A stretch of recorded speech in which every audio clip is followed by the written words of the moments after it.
Vamos a hablar un poco sobre alguna idea de poca importancia.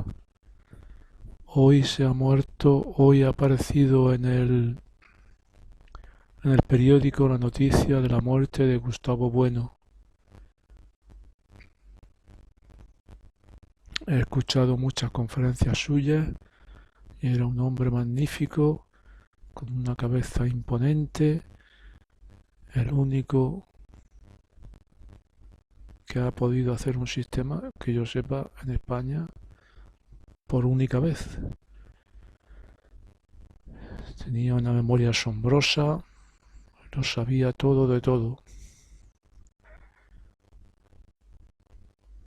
En una última conferencia que justamente creo que escuché ayer, decía, porque individualmente no somos libres, ¿cómo vamos a ser libres?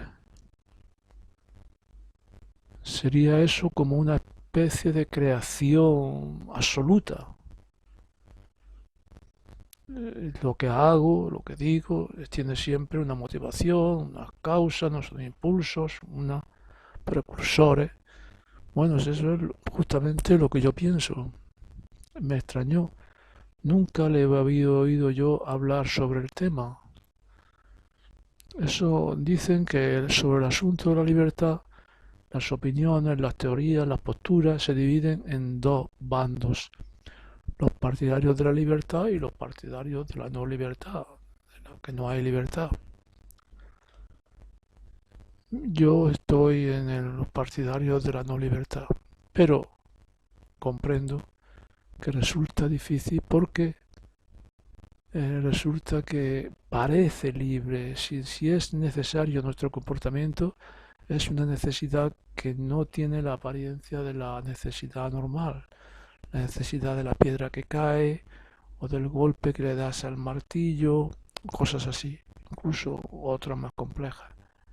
Incluso el mismo Gustavo Bueno se reía un poco y decía, porque hay una canción de Raymond que dice, libre como el viento. Dice, ya podía haber escogido otro ejemplo mejor, porque el viento no tiene nada de libre. Bueno, se entiende esa movilidad del viento para acá y para allá. Parece libertad. Y decía Gustavo Bueno, no somos libres a nivel individual, pero a nivel grupal sí. Eso ya no sé yo muy bien. Supongo que como no lo desarrolló, no es que a lo mejor seamos libres, pero que así se trabaja o se puede concebir un comportamiento no previsible. No sé muy bien, no sé muy bien, pero es la primera noticia que he tenido de esa posibilidad de no admitir la libertad a nivel individual y admitirla a nivel social, por decirlo así. Cuando justamente, por otra parte, a nivel social, a veces cuando más se ve, se destaca la parte, el aspecto de no libertad, como cuando se hace estudios, cuando la gente quiere salir de un incendio en una discoteca, ¿cómo sale? Pues hace cierto movimiento, se hace cierto, la gente se agrupa de cierta manera, etcétera, etcétera. Bueno, esto respecto a Gustavo Bueno, pero entonces el presentador, que era, no me acuerdo, este hombre que siempre sale con él, bien, era Gustavo Bueno en una entrevista y entonces le preguntaba, pero y por ejemplo, y este filósofo, ¿cómo se llama? Escotado, dice sí, pero no tiene sistema, no tiene sistema. Bien, una cosa curiosa es que eh, Gustavo Bueno Ha sido profesor de filosofía de la religión. Vaya, vaya, habría que haberle escuchado, quizás con mucho interés, porque parece gritón, parece radical, pero luego se va a las fuentes buenas. Y entonces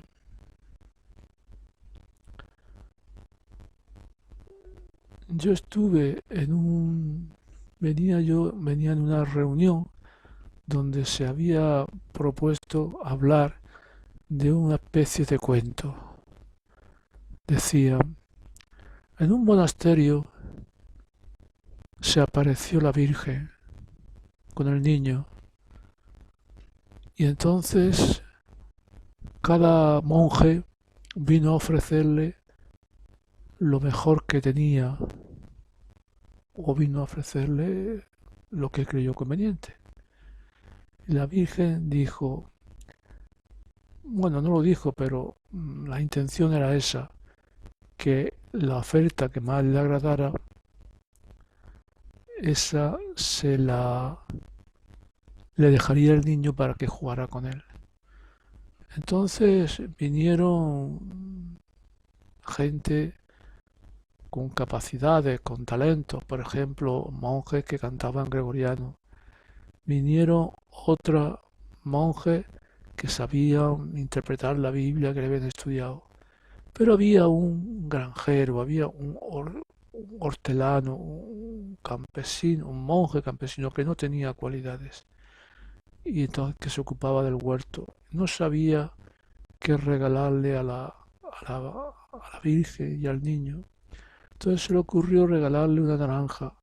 Y como había trabajado en un circo de malabaristas, pues le hizo juegos malabares con la naranja. Y eso fue lo que más le agradó a la Virgen. Y entonces le dio el niño para que jugara con él. Y decía, bueno, vamos a ver, ¿qué significa este cuento? Y entonces uno dijo, bueno, entonces se piensa, como yo también pienso, yo pienso enseguida, se piensa, bueno, es de valorar esta humildad, la humildad de este muchacho que en su sencillez le ofrece al niño la cosa más sencilla, más natural, parece más auténtica. Y todo su, mientras que lo otro parece engolado, parece de gran presopopeya, parece de importancia social, o el gran entendido en la Biblia, o el gran cantante o cantor de gregoriano. Pero si nos acercamos un poco al cuento con, con ojo más cercano, vemos una cosa, quizá, porque yo no lo recuerdo bien. El cuento nos dice que estas personas que sabían cantar en gregoriano y que sabían leer la Biblia bien, fueran orgullosas o vanidosas. Ni tampoco hacer una especial, decir, bueno, que no fue la elección de la Virgen por el orgullo, por la sencillez o la humildad de nuestro hortelano y el orgullo o la vanidad de los sabios o de los artistas. No lo dice, no lo dice. Pero nosotros le añadimos ese apartado, porque sería muy difícil de aceptar el texto si no fuera así.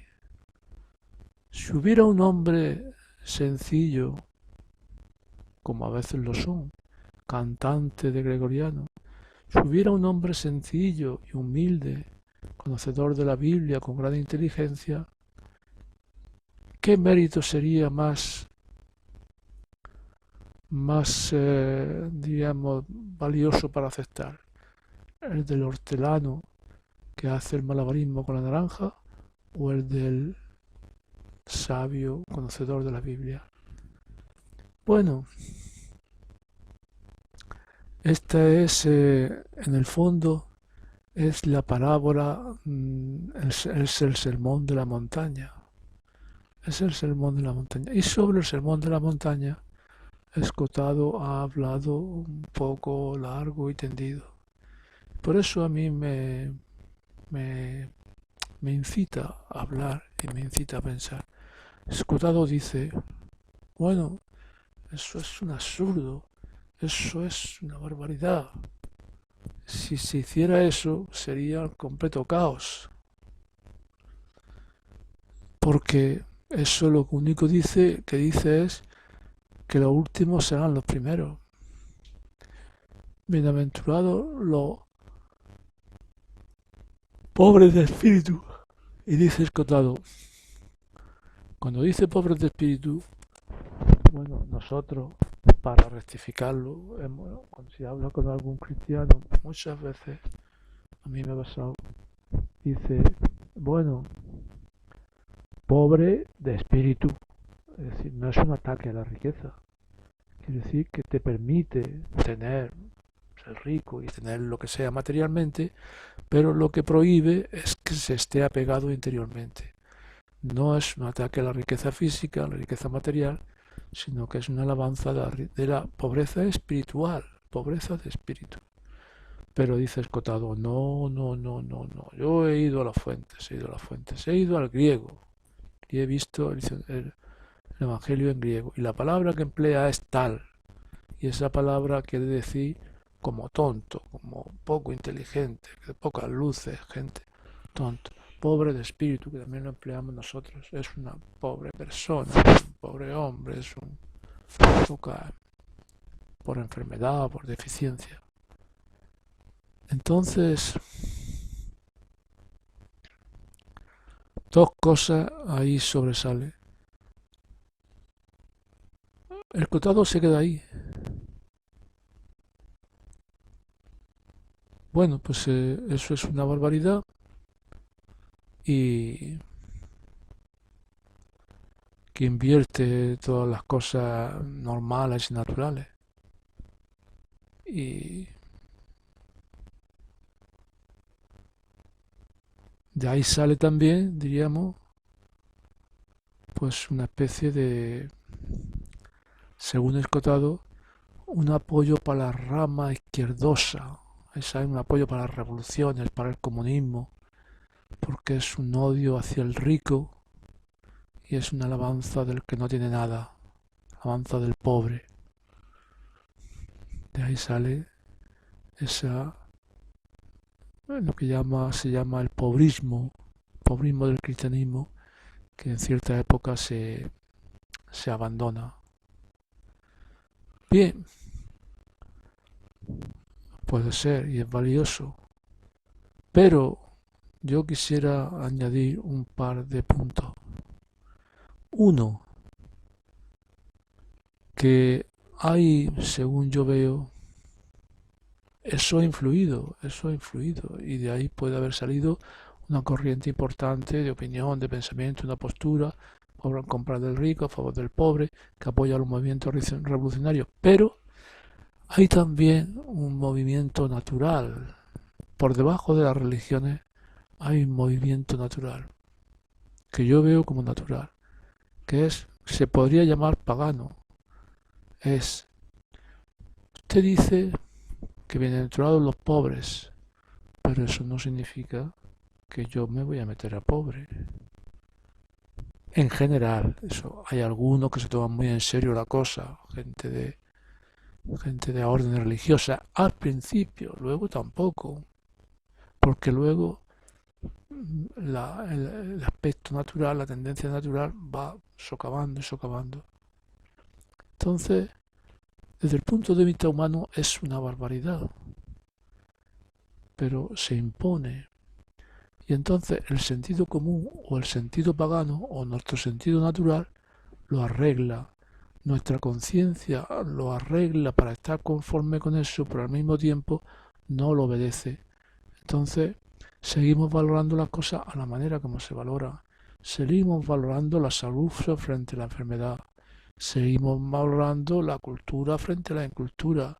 Seguimos valorando los méritos, las cualidades frente a las que no hay cualidades. Seguimos valorando que los primeros sean los primeros y los últimos sean los últimos.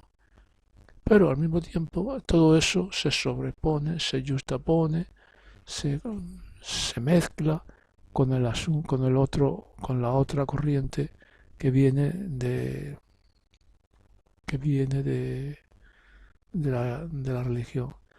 La religión viene muchas cosas que tomadas radicalmente son socialmente, lo decía William James, esas cosas socialmente son inaceptables.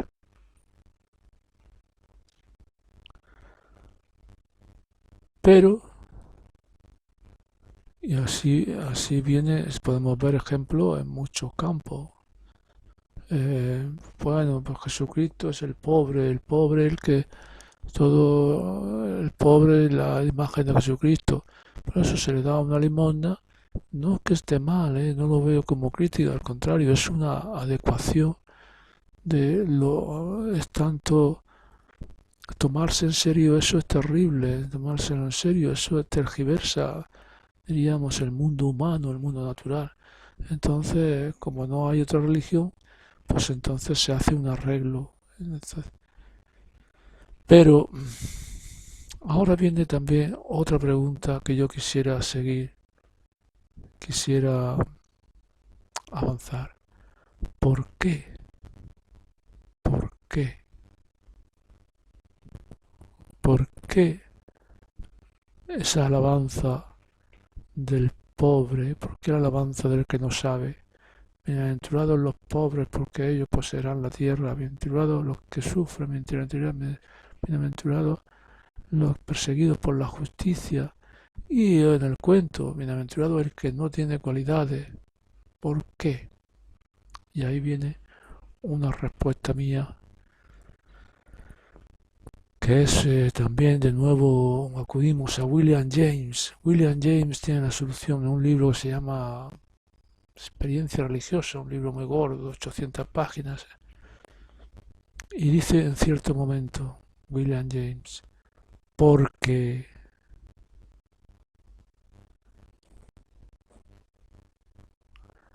desde el punto de vista ético, la vida es un fracaso. Esa es una palabra gorda, gorda. Ese fracaso de la vida, desde el punto de la ética, sería la justificación del lugar de la religión. Ese es el caso. Es difícil de decir porque no son tiempos de pesimismo, pero por ahí va la cosa.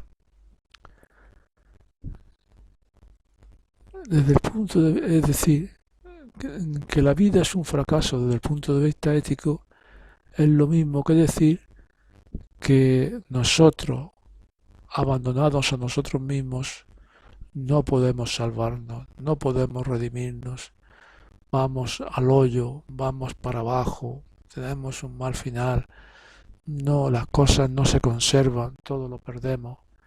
Es decir, aquello que has trabajado durante toda tu vida, al final lo pierdes. Tus cualidades morales, tus cualidades intelectuales. Miren, esa cabeza y esa cantidad de conocimiento, esa cantidad de estudio y de trabajo de toda su vida, para todo perdido al final. Bueno, desde un punto de vista ético la vida es un fracaso. Pero entonces el hombre lo ve, lo ve. ¿Qué significa que lo ve? Que no tiene fuerza, que él no puede salvarse, que él va para abajo, que él se hunde. Entonces lo ve.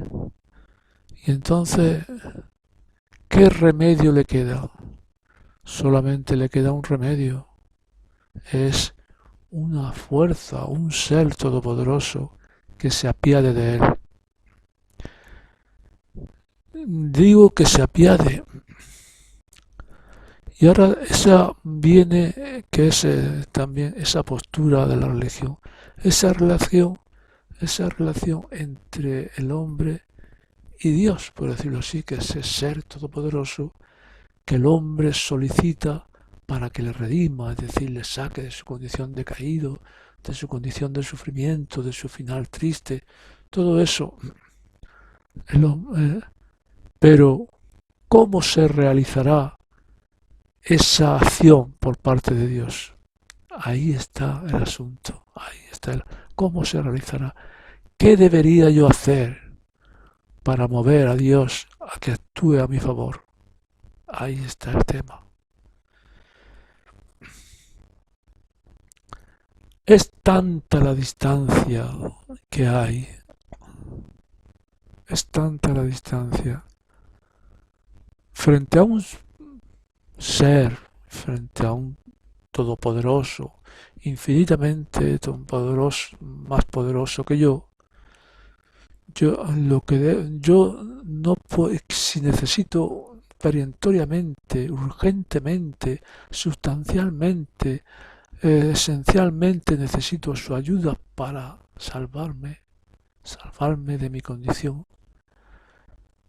Si es una petición desesperada, si Él lo puede todo y yo no puedo nada, ¿cuál será mi postura al presentarme delante de Él para obtener su favor? Bueno, pues hay una sutileza, hay una sutileza. Yo debo presentarme, cuanto más me hunda, cuanto más me anule delante de Él, la postura es más propensa a mover a ese ser todopoderoso a ayudarme y a salvarme. Porque yo no tengo derecho. Todo mérito mío delante de Él puede interpretarse como una exigencia, como un derecho. Y entonces eso empequeñece a Dios y le intenta obligar, le quita supremacía, pero como Dios no cae en la trampa, Dios me quitaría a mí lo que solamente me puede conceder por gracia. Gracia quiere decir sin ninguna sujeción, sin ninguna obligación, solamente por gracia. Yo debo acentuar la gracia. Para acentuar la gracia es yo no soy absolutamente nada, tú no eres absolutamente todo, no estás obligado a nada, no estás obligado a nada, yo no te puedo obligar ni exigir nada, tú no estás obligado a nada, y lo que tú me des es un regalo, y el regalo se hace si se quiere hacer, pero es un regalo. Esta es, esta es, esta es la razón del sermón de la montaña, y este es el campo religioso. En el mundo humano, el sermón de la montaña es una barbaridad, y en la medida en que se intenta incorporar al mundo humano, pues se tergiversa, se suaviza, se cambia, se adapta. Pero es que tiene el sentido del sermón de la montaña, esa anulación, yo la encuentro ahí, el sentido de esa anulación la encuentro en el mundo religioso. En el mundo está haciendo una petición, una petición. Es la misma petición de decir, Dios creó el mundo de la nada. Dios creó de la nada, no lo creó de sí mismo, lo creó de la nada, para acentuar nuestra nada. Oh, Dios creó al hombre del polvo, para acentuar también, quizá no lo sé, nuestra pequeñez, aunque en aquel momento se hacían muchas cosas del polvo. Bueno, esto es una idea de la que yo quería hablar. Mi sentimiento sincero de pena, de dolor, y de solidaridad, que no le gustaba la palabra, le gustaba a nuestro profesor Gustavo Bueno, que se ha ido, creo yo, como él quería. Él dijo: espero irme con mis cualidades intelectuales plenas, espero estar con la cabeza despierta hasta el último momento, y así parece que ha sido. Se ha ido rápido y en buen estado mental. Gloria para siempre a ti, Gustavo.